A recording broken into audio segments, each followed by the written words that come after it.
নিজের জীবনটা তো বিপদে গেছে, যে বাচ্চা কাচ্চা যে বিপদে না যায়, বাচ্চা কাচ্চা যে ভালো লেখাপড়ার শিক্ষা দীক্ষা দিতে পারি। যখন আমার বয়স 5-7 বছর, তখন টাইফয়েড জ্বরে আমার মা বাবা সেরকম বুঝতে পারে নাই, তখন চিকিৎসা ছিল কি জানি না, আমি তো অবুঝ।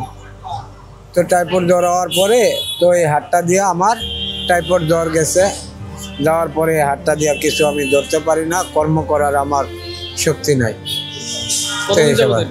এটা আমার ক্লাস 2 থেকে আমি লেখাপড়া করছিলাম, তখন থেকে আমি ক্লাস 6 পর্যন্ত লেখাপড়া করছি।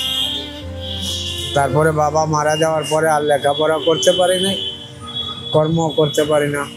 ফ্যামিলি নিয়ে 4 জন, 2 মেয়ে 1 ছেলে, পরিবার।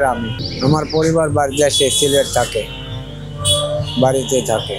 আমি এখানে চিড়িয়াখানা থাকি, থেকে যা পাই মাসে মাসে। না না, বাসায় নিয়ে থাকি। আমি থাকি, আরো 2 জন থাকে, ওরাও প্রতিবন্ধী, ওই একসাথে থাকে। খাওয়া দাওয়া হোটেলে করি। এই যে হাতে করার পরে আপনার ফ্যামিলি থেকে বা আত্মীয়-স্বজনের কাছ থেকে আপনি কি অবহেলিত কিনা?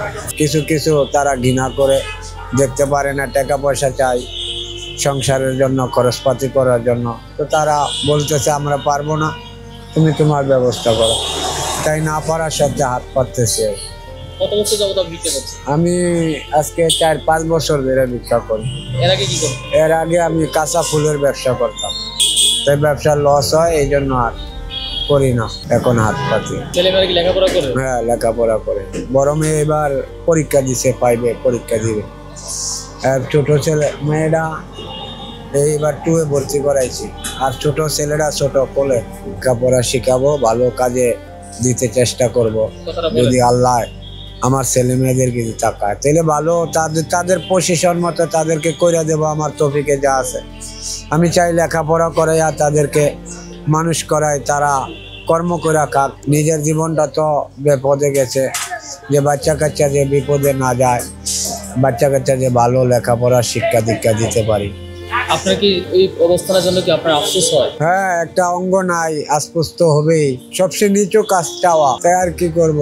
আপনার চেয়ে আরো খারাপ অবস্থানে মানুষ? হ্যাঁ, আছে অবশ্যই। তাদেরকে যখন আপনি দেখেন তখন আপনি কি করেন? হ্যাঁ, যে কি করব, যে আল্লাহ তোমার সবকিছু, তুমি সৃষ্টি করার মালিক, তুমি সবাইকে সৃষ্টি করছো, যাও আমাকে ওর থেকে ভালো রাখছো। আল্লাহ আপনার কাছে শুকরিয়া আদায়, নামাজ কালাম পড়ি, আল্লাহর কাছে দোয়া করি, মানুষের থেকে চাইয়া খাই। এটা সবচেয়ে নিচু কাজ, হাত পাতা মানে একদম সবচেয়ে নিচু কাজ।